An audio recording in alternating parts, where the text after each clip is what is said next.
Hello friends, welcome to my channel study for you.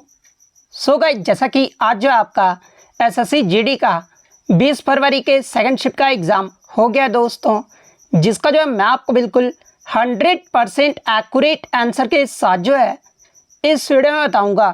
तो देख लेते हैं कि किस प्रकार के जो है आज आपके 20 फरवरी के सेकंड शिफ्ट के एग्ज़ाम में जो है प्रश्न पूछे गए हैं। उससे पहले एक बात और दोस्तों, कि जिन्होंने भी अगर चैनल को सब्सक्राइब नहीं किया है तो एसएससी जीडी एग्ज़ाम से रिलेटेड पल पल की अपडेट के लिए जो है चैनल को सब्सक्राइब ज़रूर कर दीजिएगा, और बगल में ही आपको एक बेल आइकन यानी घंटे का निशान भी दिख रहा होगा, तो आप उसे भी जो है ज़रूर प्रेस कर दीजिएगा। तो चलिए वीडियो को स्टार्ट करते हैं। तो आपका पहला क्वेश्चन आया था कि पन्नालाल घोष का संबंध किस वाद्य यंत्र से है। तो देखिए, पन्नालाल घोष का जो संबंध है ना, ये आपके बांसुरी वाद्य यंत्र से है। तो बांसुरी आपका यहाँ पे करेक्ट आंसर होगा। इसके अलावा मैं आपको बता दूं कि टीसीएस के द्वारा जो है वाद्य यंत्र और उनके वादक से जो है आपके लगातार प्रश्न पूछे जाते हैं, जैसे कि पंडित शिव कुमार शर्मा और भजन सोपारी, इनका जो संबंध है ना, ये आपके संतूर वाद्य यंत्र से है। हरिप्रसाद चौरसिया, पन्नालाल घोष, इनका जो संबंध है ना, ये आपके बांसुरी वाद्य यंत्र से है। तबला वादक की बात कर ले तो देखिए, जाकिर हुसैन, अल्लाह रखा, साबिर खान, पंडित किशन महराज, पंडित ज्ञान प्रकाश घोष, इनका जो संबंध है आपके तबला वाद्य यंत्र से है। सरोद वादक की बात कर ले तो देखिए, अलाउद्दीन खान, अली अकबर खान, अमजद अली खान, बुद्धदेव दास गुप्ता, इनका जो संबंध है आपका सरोद वाद्य यंत्र से है। शहनाई वादक की बात कर ले तो देखिए, बिस्मिल्लाह खान, कृष्णाराम चौधरी, अली अहमद हुसैन, इनका जो संबंध है आपका शहनाई वादक से है। सितार वादक की बात कर ले तो देखिए, पंडित रविशंकर, शाहिद परवेज खान, बुधादित्य मुखर्जी, अनुष्का शंकर, इनका जो संबंध है आपके सितार वाद्य यंत्र से है। सारंगी वादक की बात कर ले तो देखिए, शकूर खान, पंडित राम नारायण, रमेश मिश्रा, सुल्तान खान, इनका जो संबंध है आपके सारंगी वाद्य यंत्र से है। वीणा वादक की बात कर ले तो देखिए, जिया मोहिद्दीन डागर, इसके अलावा अध्यागरी, श्याम सुंदरम, दोरई स्वामी अयंकर, इनका जो संबंध है ना, ये आपके वीणा वाद्य यंत्र से है। इसके अलावा अगर रुद्र वीणा की बात कर ले तो देखिए, असद अली खान का जो संबंध है ना, ये आपके रुद्र वीणा से है। एग्जाम में यहाँ से प्रश्न पूछा जाता है कि मोहन वीणा के आविष्कारक कौन थे। तो देखिए, मोहन वीणा की जो आविष्कार है ना, ये आपके पंडित विश्व मोहन भट्ट के द्वारा जो है वो किया गया था। और ये जो आपके पंडित विश्व मोहन भट्ट है ना, ये आपके मोहन वीणा से संबंधित है। अगर वायलिन वादक की बात कर ले तो देखिए, सुश्री गोपाल कृष्ण, श्रीमती एम राजन, NR मुरलीधरन, M चंद्रशेखर, विजय जोग, लालगुड़ी जयरामन, इन सभी का जो संबंध है ना, ये आपके वायलिन वादक से है। घटम की अगर मैं बात कर लूँ तो देखिए, TH विनायक राम, EM सुब्रमण्यम, इनका जो संबंध है ये आपके घटम से है। मृदंगम की अगर मैं बात कर लूँ तो देखिए, KB प्रसाद, SV राजा रॉय, उमल्यापुरम शिवरामन, इनका जो संबंध है ये आपके मृदंगम से है। मैंडोलिन वादक की बात कर ले तो देखिए, श्रीनिवास जो है ये आपके मैंडोलिन से है। पखावाज में आपके तोताराम शर्मा आ जाते हैं। अन्नपूर्णा देवी का जो संबंध है ये आपके सूरबहार से है। इसके अलावा अगर ब्रजभूषण काबरा के बारे में पूछा जाए तो देखिए, ब्रजभूषण काबरा का जो संबंध है ना, ये गिटार वाद्य यंत्र से है। तो ये सारे फैक्ट जो है आपको ध्यान में रखना है। नेक्स्ट क्वेश्चन आपका यहाँ रहा था कि भारत के संविधान को कब अपनाया गया था। तो देखिए, भारतीय संविधान को जो है भारत की संविधान सभा द्वारा 26 नवंबर 1949 को जो है इसे अपनाया गया था। तो 26 नवंबर 1949 आपका यहाँ पे करेक्ट आंसर होगा। वहीं अगर बात कर ले भारत का संविधान जो है ये कब प्रभावी यानी लागू कब हुआ था। तो देखिए, भारत का संविधान जो लागू है ना, ये आपके 26 जनवरी 1950 को जो वो लागू हुआ था। तो ये पॉइंट भी आपको ध्यान में रखना है। इसके अलावा एग्जाम में से यहाँ से प्रश्न पूछा जाता है कि जब हमारा संविधान बनकर तैयार हुआ था उस समय जो है अनुच्छेद और भाग और अनुसूचियाँ कितनी थी। तो देखिए, भारत के संविधान में मूल रूप से जो आपके अनुच्छेदों की संख्या थी वो आपका 395 था। वहीं अगर भाग की बात कर ले तो भाग जो आपके कितने थे, तो 22 भागों में जो आपका विभाजित था, और 8 अनुसूचियां थी। तो ये पॉइंट भी आप ध्यान में रखिएगा। और वर्तमान में संविधान में कितने अनुच्छेद हैं। तो देखिए, वर्तमान में जो संविधान में अनुच्छेदों की अभी संख्या है ना, वो भी आपका 395 ही है। बहुत सारे बच्चे बोलेंगे कि सर 470 अनुच्छेद हो गए हैं। तो देखिए, मैं आपको बता दूं कि आपका 395 ही अनुच्छेद है। जो आपके क्लोज आते हैं ना, जैसे कि अनुच्छेद 21 का क्लोज A हो गया, इस प्रकार से मिलाकर जो आपके 470 होते हैं, ठीक है। लेकिन अगर एग्जाम में ऑप्शन 395 ना दिया रहे तब आपको जो है 470 टिक करना है। तो ये पॉइंट आप ध्यान में रखिएगा। वहीं अगर वर्तमान में भागों की बात कर ले तो देखिए वर्तमान में आपके 25 भाग हैं और 12 अनुसूचियां हैं। तो ये पॉइंट भी आपको ध्यान में रखना है। इसके अलावा मैं आपको बता दूं कि भारतीय संविधान जो है ये आपका मूल रूप से अंग्रेजी में जो है इसे लिखा गया था और संविधान पर हस्तलिखित जो है ये किसने किया था? तो देखिए प्रेम बिहारी नारायण राय यादव ने जो है भारतीय संविधान को जो है ये हस्तलिखित जो है वो किया था। इसके अलावा अगर एग्जाम में पूछा जाए कि भारतीय संविधान के पिता के रूप में जो ये किसे जाना जाता है, तो देखिए भारतीय संविधान के जनक के रूप में जो है ये डॉक्टर भीमराव अंबेडकर जी को जो है वो जाना जाता है। तो ये पॉइंट भी आप ध्यान में रखिएगा। और संविधान सभा का गठन ये जो है कब हुआ था? तो ये भी आपको ध्यान में रखना है कि संविधान सभा का जो गठन है ना ये आपका 9 दिसंबर 1946 को हुआ था। तो ये सारे फैक्ट जो आपको ध्यान में रखना है। नेक्स्ट क्वेश्चन आपका यहाँ पर आता है कि 2011 की जनगणना के अनुसार भारत में सर्वाधिक महिला साक्षरता दर वाला राज्य पूछा गया था। तो देखिए 2011 की जनगणना के अनुसार भारत में सबसे अधिक महिला साक्षरता दर वाला जो राज्य रहा था ना ये आपका केरल राज्य रहा था। केरल का जो ओवरऑल जो साक्षरता दर रहा था ना वो आपका 94% रहा था, जिसमें पुरुष साक्षरता दर की बात कर ले तो ये आपका 96.1% रहा था और महिला साक्षरता दर जो है ये आपका 92% रहा था। तो महिला में आपका केरल ही करेक्ट आंसर होगा। और पुरुष में भी अगर पूछ ले तो देखिए ओवरऑल ही जो आपका सबसे साक्षरता दर वाला राज्य रहा है वो भी आपका केरल ही रहा है। वहीं अगर सबसे कम महिला साक्षरता दर वाला राज्य या फिर सबसे कम साक्षरता दर वाला राज्य की बात कर ले तो देखिए सबसे कम साक्षरता दर वाला जो राज्य है ना ये आपका बिहार राज्य है। बिहार का जो आपका लिटरेसी रेट रहा था ये आपका पुरुष का जो ये आपका 71.2% रहा था और महिला का जो है ये आपका 51.5% रहा था। महिलाओं में जो दूसरा सबसे कम जो आपका राज्य आता है ना वो आपका राजस्थान राज्य आता है। तो ये पॉइंट भी आप ध्यान में रखिएगा। इसके अलावा अगर भारत के साक्षरता दर की बात कर ले तो देखिए भारत का जो साक्षरता दर रहा था ना वो आपका 74.04% रहा था, जिसमें पुरुष साक्षरता दर जो है ये आपका 82.14% रहा था और महिला साक्षरता दर जो है ये आपका 65.46% रहा था। इसके अलावा मैं आपको बता दूं कि आपके जो है केंद्र शासित प्रदेश से भी पूछे जाते हैं। तो देखिए 2011 की जनगणना में अगर केंद्र शासित प्रदेश सिर्फ राज्य ना देकर जो है केंद्र शासित प्रदेश अगर सिर्फ पूछ दिया जाए तो देखिए केंद्र शासित प्रदेश में जो आपका साक्षरता में सबसे आगे रहा था ये आपका लक्षद्वीप का रहा था। लक्षद्वीप का जो साक्षरता दर है ना ये आपका 91.85% रहा था। तो आप ये क्रम जरूर ध्यान में रख लीजिएगा। सबसे पहले तो आपका केरल रहा था, उसके बाद लक्षद्वीप का रहा था, उसके बाद आपका मिजोरम का रहा था, चौथे स्थान पे जो आपका गोवा राज्य रहा था, पांचवें पे जो आपका त्रिपुरा रहा था और छठे पे जो आपका दमन और दीव रहा था। यहां से भी आपके प्रीवियस शिफ्ट में पूछा गया था कि दूसरे स्थान पे आपका कौन सा केंद्र शासित प्रदेश जो है साक्षरता दर में आगे रहा था, तो ये आपका दमन और दीव का रहा था। तो ये सारे फैक्ट जो आपको ध्यान में रखना है। नेक्स्ट क्वेश्चन आपका यहाँ पर आता है कि लिएंडर पेस का संबंध ये जो आपका किस खेल से है? तो देखिए लिएंडर पेस की बात कर ले तो ये जो आपके भारतीय टेनिस खिलाड़ी हैं और टेनिस में भी कौन से टेनिस खिलाड़ी हैं? तो ये आपके लॉन टेनिस खिलाड़ी हैं। तो टेनिस आपका यहाँ पे करेक्ट आंसर होगा। नेक्स्ट क्वेश्चन आपका यहाँ पर आता है कि वर्तमान में आंध्र प्रदेश के राज्यपाल कौन है? तो देखिए मैं आपको बता दूं कि 13 फरवरी 2023 से जो है एस अब्दुल नजीर जो है ये आंध्र प्रदेश के राज्यपाल हैं। तो एस अब्दुल नजीर जो आपका यहाँ पे करेक्ट आंसर होगा। इसके अलावा मैं आपको बता दूं कि ये जो आपके एस अब्दुल नजीर थे ना जो आपका राम मंदिर का जो फैसला आया था 2019 में उसके जो है ये जज भी रहे थे। तो ये पॉइंट भी आपको ध्यान में रखना है क्योंकि टीसीएस के द्वारा यहाँ से भी प्रश्न पूछा गया है कि जो आपका 2019 में जो आपका राम मंदिर पर लेकर जो आपका फैसला आया था उसमें पूछा गया था कि एकमात्र मुस्लिम जज जो वो कौन थे? तो देखिए एकमात्र जो आपके मुस्लिम जज थे ना वो यही थे एस अब्दुल नजीर। तो इनका नाम आपको ध्यान में रखना है। वहीं अगर वर्तमान में अन्य अगर बात कर ले अन्य राज्यों के बारे में जैसे कि आंध्र प्रदेश के वर्तमान में मुख्यमंत्री कौन है? तो ये आपके वाईएस जगनमोहन रेड्डी हैं। अरुणाचल प्रदेश के अगर मुख्यमंत्री के बारे में पूछा जाए तो देखिए अरुणाचल प्रदेश के जो वर्तमान में मुख्यमंत्री है ना ये आपके पेमा खांडू हैं। वहीं अगर अरुणाचल प्रदेश के वर्तमान में आपके राज्यपाल कौन है? तो ये जो आपके कैवल्य त्रिविक्रम परनाइक हैं। असम के अगर मुख्यमंत्री की बात करें तो वर्तमान में आपके जो है हिमंत विश्व शर्मा है और यहाँ के जो राज्यपाल हैं ये आपके गुलाब चंद्र कटारिया हैं। बिहार की अगर बात करें तो ये नीतीश कुमार है और यहाँ के जो वर्तमान में राज्यपाल हैं ये आपके राजेंद्र विश्वनाथ अलिंकर हैं। छत्तीसगढ़ के अगर वर्तमान मुख्यमंत्री की बात कर ले तो देखिए यहाँ के जो वर्तमान में मुख्यमंत्री हाल ही में चेंज हुए हैं विष्णुदेव साई, इनका आपको नाम याद रखना है, विष्णुदेव साई जो है ये वर्तमान में छत्तीसगढ़ के जो है वो मुख्यमंत्री हैं। और यहाँ के राज्यपाल की अगर बात कर ले तो बिश्वभूषण हरिचंदन यहाँ के जो है वर्तमान राज्यपाल हैं।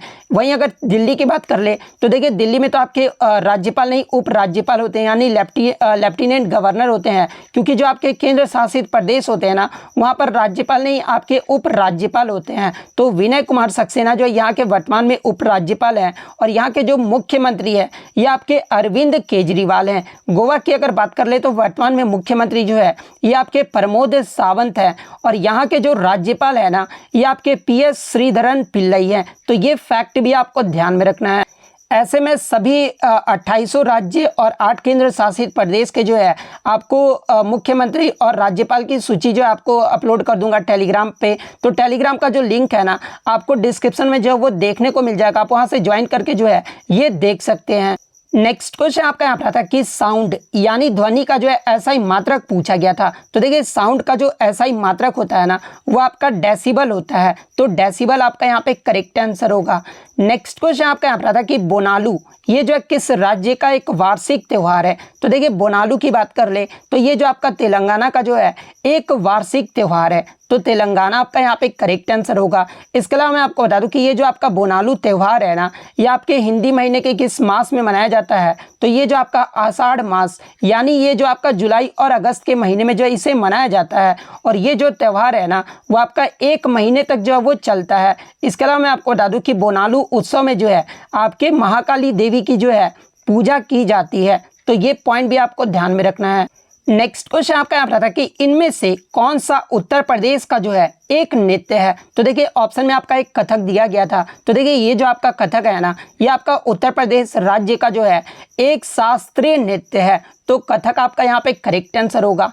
इसके अलावा उत्तर प्रदेश राज्य के प्रमुख लोक नृत्य की बात कर ले तो देखिए चरकुला, रासलीला, रामलीला, ख्याल, नौटंकी, दादरा और कजरी ये सभी जो नृत्य है ना ये आपके उत्तर प्रदेश राज्य के लोक नृत्य हैं। तो ये फैक्ट भी आपको ध्यान में रखना है। नेक्स्ट क्वेश्चन आपका यहाँ पर था कि इनमें से कौन सा शब्द जो है क्रिकेट खेल से संबंधित नहीं है। तो ऑप्शन में आपका एक ईगल दिया गया था। तो देखिए ये जो आपका ईगल टर्म है ना ये आपका गोल्फ खेल में जो है प्रयोग किया जाता है, ना कि क्रिकेट में इसे प्रयोग किया जाता है। तो ईगल आपका यहाँ पे करेक्ट आंसर होगा। इसके अलावा क्रिकेट में उपयोग किए जाने वाले अन्य शब्दावली की अगर मैं बात कर लूँ तो देखिए मिडन ओवर, फॉलो ऑन, इसके अलावा ashes, catch, ball, stump, run out, LBW, hit wicket, not out, no ball, wide ball, dead ball, over throw, इसके अलावा वाई, लेग कवर ये सभी जो आपके क्रिकेट खेल से संबंधित टर्म है। तो क्रिकेट से टर्म से रिलेटेड जो भी टर्म आएंगे वो तो आप इजीली लगा लोगे। तो टर्म से रिलेटेड भी जो आपके प्रश्न पूछे जा रहे हैं तो आप इसे भी जो है जरूर देख कर जाइएगा। नेक्स्ट क्वेश्चन आपका यहाँ पर आता है कि भारत के परिसीमन आयोग के अनुसार और भारत के संविधान के अनुच्छेद 333 के अधीन जो है राज्य विधानसभा के सदस्यों की जो अधिकतम संख्या है ना ये कितनी हो सकती है।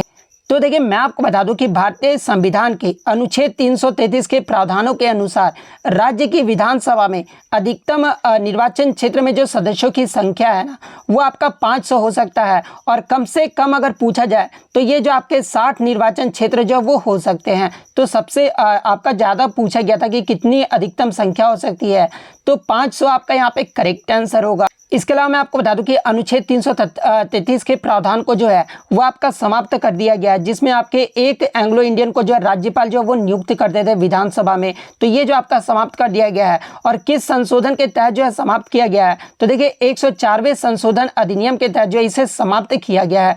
इसके अलावा अनुच्छेद 331 की बात करें तो देखिए अनुच्छेद 331 के तहत राष्ट्रपति जो है एंग्लो इंडियन समुदाय से लोकसभा के 2 सदस्यों को जो है वो नामित कर सकते थे, लेकिन अब इसे भी जो है वो समाप्त कर दिया गया और इसे भी जो आपका 104वें संविधान संशोधन अधिनियम के तहत जो है वो समाप्त किया गया है, जिसमें लोकसभा और राज्यसभा विधानसभाओं में एंग्लो इंडियन के लिए सीटों के जो आरक्षण था ना उसे जो वो आपका समाप्त कर दिया गया है। और 104वां जो संविधान संशोधन अधिनियम है ये किससे संबंधित है तो इसमें जो आपके SC और ST कैटेगरी आते थे ना उनके आरक्षण को जो है ये आपका 10 साल तक जो है वो बढ़ा दिया गया है। तो ये फैक्ट भी आपको ध्यान में रखना है। नेक्स्ट क्वेश्चन आपका यहाँ पर आता है कि नेहरू ट्रॉफी से जो आपका एक प्रश्न पूछा गया था, अब एग्जैक्टली ये प्रश्न पूरा नहीं मिल पाया है। कुछ बच्चों ने बताया कि जवाहरलाल नेहरू हॉकी ट्रॉफी के बारे में पूछा गया था।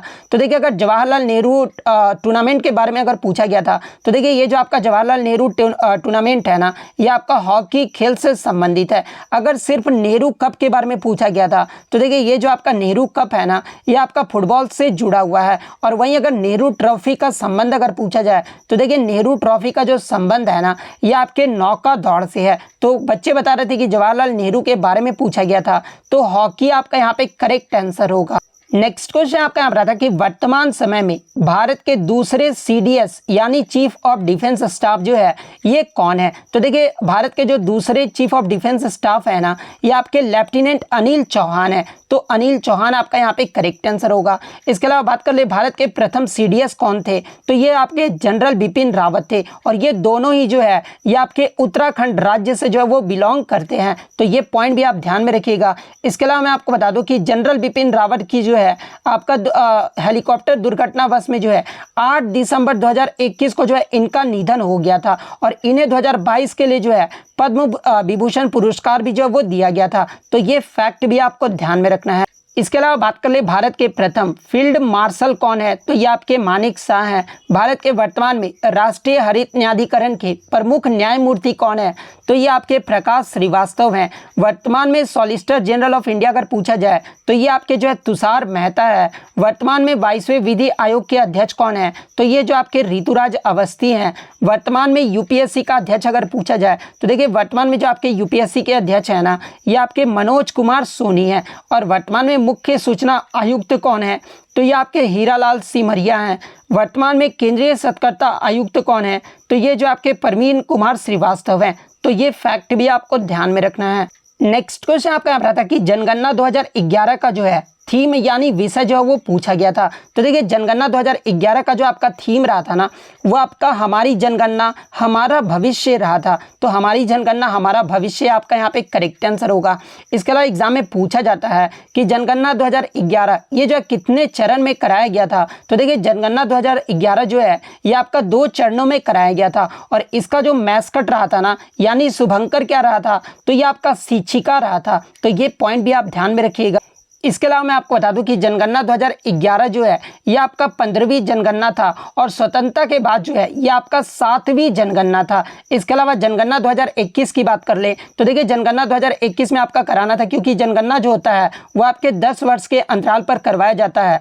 लेकिन कोविड-19 की वजह से जो है आपका 2021 में जनगणना नहीं हो पाया था, जो कि आपका 2023-24 में कराया जा रहा है, जिसमें इसका जो थीम रखा गया था ना, वो आपका जन भागीदारी से जन कल्याण जो है वो रखा गया था। और इनके जो महापंजीयक यानी वर्तमान में या फिर 2021 में जो आपके महापंजीयक थे वो आपके मृत्युंजय कुमार नारायण थे। तो ये फैक्ट भी आप ध्यान में रखिएगा। वर्तमान में अगर पूछा जाए कि जनगणना के महापंजीयक कौन है, तो ये आपके मृत्युंजय कुमार नारायण है। नेक्स्ट क्वेश्चन आपका यहाँ पर आता कि आरबीआई के निम्नलिखित में से जो है प्रमुख उद्देश्य क्या है। तो देखिए बेसिकली आपका आरबीआई के कार्य के बारे में पूछा गया था। तो देखिए आरबीआई के जो कार्य होते हैं ना, वो आपके प्रतिभूतियों को लेन देन करना या फिर मौद्रिक नीति बनाना, ये सभी जो आपके आरबीआई के कार्य होते हैं। तो इनमें से जो भी ऑप्शन में दिया गया होगा वो आपका करेक्ट आंसर होगा। नेक्स्ट आपका यहाँ पर आया था कि अमृतसर की संधि, इस क्वेश्चन में थोड़ा सा मुझे डाउट लग रहा है, लेकिन मैं बता देता हूँ, फिर भी मैं आपको नॉलेज के लिए बता देता हूँ कि अमृतसर की संधि ये जो है कब हुआ था। तो देखिए अमृतसर की संधि की बात कर ले तो ये जो आपका 1809 में हुआ था। और किन के मध्य हुआ था, तो देखिए अमृतसर की जो संधि है ना, ये आपके महाराणा रंजीत सिंह और ईस्ट इंडिया कंपनी के जो है मध्य हुआ था। और उस समय जो आपके गवर्नर जनरल थे ना, ये आपके मिंटो प्रथम थे। तो ये पॉइंट भी आपको ध्यान में रखना है। इसके अलावा मैं आपको बता दूं कि आपके जो चार्ल्स मेटकॉफ थे ना, इन्हें जो है भारत में प्रेस का मुक्तिदाता भी जो है वो कहा जाता है। एग्जाम में प्रश्न पूछा जाता है कि भारत में प्रेस का मुक्तिदाता जो ये किसे कहा जाता है, तो ये आपके चार्ल्स मेटकॉफ को जो है वो कहा जाता है। इसके अलावा इलाहाबाद की संधि के बारे में पूछा जाता है। तो देखिए इलाहाबाद की जो संधि हुआ था ना, ये आपका 1765 में रॉबर्ट क्लाइव और मुगल बादशाह शाह आलम द्वितीय के मध्य हुआ था। तो ये फैक्ट भी आपको ध्यान में रखना है। इसके अलावा अगर हिंदी की बात कर ले तो हिंदी में जो आपका पूछा गया था कि अपना उल्लू सीधा करना, मुहावरे का अर्थ पूछा गया था। तो देखिए अपना उल्लू सीधा करना मुहावरे का जो सही अर्थ होता है ना, वो अपना काम निकलवाना होता है। तो अपना काम निकलवाना आपका करेक्ट आंसर होगा। इसके अलावा अगर आगे के शिफ्ट में पूछा जाए कि पीठ दिखाना मुहावरे का अर्थ क्या होगा, तो ये आपका भाग जाना होगा। 9 2 11 होना का मतलब है भाग जाना, ये भी इसका मतलब भी जो होता है वो आपका भाग जाना होता है। तिल का तार बनाना, इसका मतलब जो होता है कि बढ़ा चढ़ाकर किसी बात को जो वो बताना होता है। तो ये पॉइंट भी आप ध्यान में रखिएगा। नेक्स्ट आपका यहाँ पर आता है कि हाथों के द्वारा लिखी गई लिपि को जो है क्या कहते हैं। वाक्यांश के लिए एक शब्द आपको बताना था। तो देखिए हाथों के द्वारा लिखी गई लिपि को जो है ये पांडुलिपि जो है वो कहा जाता है। तो पांडुलिपि आपका करेक्ट आंसर होगा। ठिकाना ना रहना मुहावरे का अर्थ पूछा गया था। तो देखिए ठिकाना ना रहना मुहावरे का जो अर्थ होगा ना वो बेघर होना होगा। तो बेघर होना आपका करेक्ट आंसर होगा। बीरल का जो है विलोम शब्द पूछा गया था। तो देखिए बीरल का जो विलोम शब्द होता है ना वो आपका सघन होता है। तो सघन आपका करेक्ट आंसर होगा। नेक्स्ट आपका यहाँ पर आंख और कमल और उत्साह या फिर उल्लास का जो है आपसे विलोम पर्यायवाची शब्द जो है वो पूछा गया था। तो देखिए आंख का जो आपका पर्यायवाची शब्द होता है ना वो आपका चक्षु, नयन, लोचन, ये सभी जो होते हैं आपके आंख के जो है पर्यायवाची शब्द होते हैं। वहीं अगर कमल के पर्यायवाची शब्द की बात कर ले तो देखिए राजीव, नीरज, पंकज, जलज, ये सभी जो आते हैं कमल के पर्यायवाची शब्द होते हैं। तो इनमें से जो भी ऑप्शन में दिया गया होगा वो आपका करेक्ट आंसर होगा। नेक्स्ट आपका चक्रपाणी का जो है सही अर्थ पूछा गया था। तो देखिए चक्रपाणी जो है ये भगवान विष्णु को कहा जाता है। तो भगवान विष्णु आपका करेक्ट आंसर होगा। नेक्स्ट आपका महिला का जो है पर्यायवाची शब्द पूछा गया था। तो देखिए महिला का जो पर्यायवाची शब्द होता है ना ये आपका ललना, कामिनी और रमणी होता है। तो इनमें से जो भी ऑप्शन में दिया गया होगा वो आपका करेक्ट आंसर होगा। तो इतने प्रश्न जो है आज मुझे बच्चों के द्वारा मिले हैं जो कि 100% रियल और ऑथेंटिक हैं। तो अगर वीडियो अच्छी लगी हो तो वीडियो को जो है लाइक ज़रूर कर दीजिएगा और इसी तरह एसएससी का रियल एनालिसिस पाने के लिए जो है चैनल को सब्सक्राइब ज़रूर कर दीजिएगा। तो मिलते हैं नेक्स्ट वीडियो में, तब तक thank you, all the best.